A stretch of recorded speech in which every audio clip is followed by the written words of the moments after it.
So ఇప్పుడు liver problem అనేది ఇండియాలో చాలా ఎక్కువగా చూస్తున్నాం. సో ఈవెన్ హైదరాబాద్లో కూడా. సో ఈ ఇంటర్వెన్షన్ రేడియాలజీలో మనకి ఈజీగా సర్జరీ లేకుండా ఏమైనా సొల్యూషన్ ఉందా? లివర్ క్యాన్సర్కి ట్రీట్మెంట్ ఆప్షన్స్ చాలా ఉన్నాయి. ఒకటి అని ఎవరు చెప్పలేరు.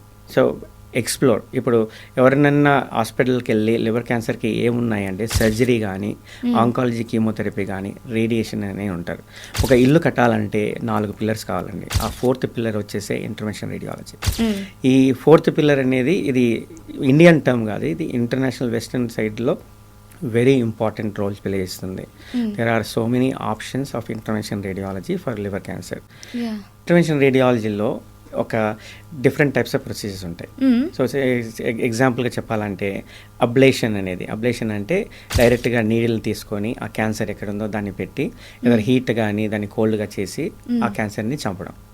రెండోది కీమోథెరపీ అంటాం. మనకు తెలిసినంత వరకు కీమోథెరపీ నరంలో ఐవి యాక్సెస్ తీసుకొని ఇస్తారు. అలా కాకుండా మేమేం చేస్తామంటే ఈ ఇంటర్వెన్షన్ రేడియాలజీ స్మాల్ కట్ స్కిన్తో డైరెక్ట్గా ట్యూబ్ని ఎక్కడైతే లివర్లో క్యాన్సర్ ఉందో అక్కడికి తీసుకెళ్ళి అక్కడ కీమోథెరపీ ఇస్తాం. అది ఎఫెక్టివ్ కాదన్నప్పుడు కొత్త కొత్త ట్రీట్మెంట్స్ ఉన్నాయి. దానిలో ఒకటి రేడియో ఎంబలైజేషన్ ప్రొసీజర్ కూడా ఒకటి ఉంటుంది. అది కూడా సేమ్ లైక్ కీమోథెరపీయే. డైరెక్ట్గా క్యాన్సర్ ఎక్కడ ఉందో లివర్ దగ్గరికి వెళ్ళి ఇన్స్టెడ్ ఆఫ్ కీమోథెరపీ రేడియేషన్ అనేది డైరెక్ట్గా ఇన్సైడ్ నుంచి ఇస్తాం అనమాట. దానివల్ల ఏంటంటే ఈ రేడియేషన్ వల్ల ఉన్న క్యాన్సర్ సెల్స్ అన్ని చనిపోతాయి. So depending on the stage of the disease different options ఉన్నాయి. కొన్నిసార్లు ఏం చేయాలంటే కాంబినేషన్ చేయాలి, అంటే రేడియేషన్ చేయొచ్చు, సర్జరీ చేయొచ్చు. So depending on the stage we can take a decision అండి. సో ఇప్పుడు మీరు Y90 గురించి చెప్పారు కదా, అంటే రేడియేషన్ పంపిస్తామని. సో లివర్కి అంటే డైరెక్ట్గా ఓన్లీ లివర్ని టార్గెట్ చేస్తుందా, లేదంటే మొత్తం బాడీ మొత్తం ఆ రేడియేషన్ స్ప్రెడ్ అయ్యే అవకాశం ఉందా? ఇది వెరీ సేఫ్ అండి. ఇది ఏంటంటే లివర్లో క్యాన్సర్ ఎక్కడ ఉందో దాని వరకే ఆ రేడియేషన్ ఎఫెక్ట్ అవుతుంది. చుట్టుపక్కల ఉన్న దానికి దీనికి సేఫ్ అండి.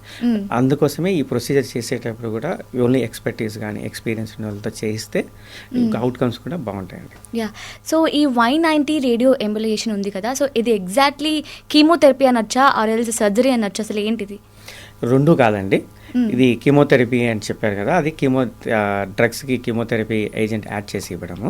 సర్జరీ అన్న అంటే ఓపెన్ కట్ చేసి చేయడం. ఇది సేమ్ కీమోథెరపీ లాగానే, బట్ ఇన్సైడ్ ది బాడీ డైరెక్ట్గా స్మాల్ ట్యూబ్స్తో వైర్స్తో ఎక్కడైతే క్యాన్సర్ ఉందో అక్కడికి వెళ్ళి అక్కడ రేడియేషన్ బీట్స్, చిన్న చిన్న చిన్న మైక్రో బీట్స్ ఉంటాయి. అటు ఒక మిలియన్స్ ఆఫ్ పార్టికల్స్ ఉంటాయి. దాన్ని డైరెక్ట్గా ఆ క్యాన్సర్కి పంపడం జరుగుతుందండి. So completely different from surgery. Okay.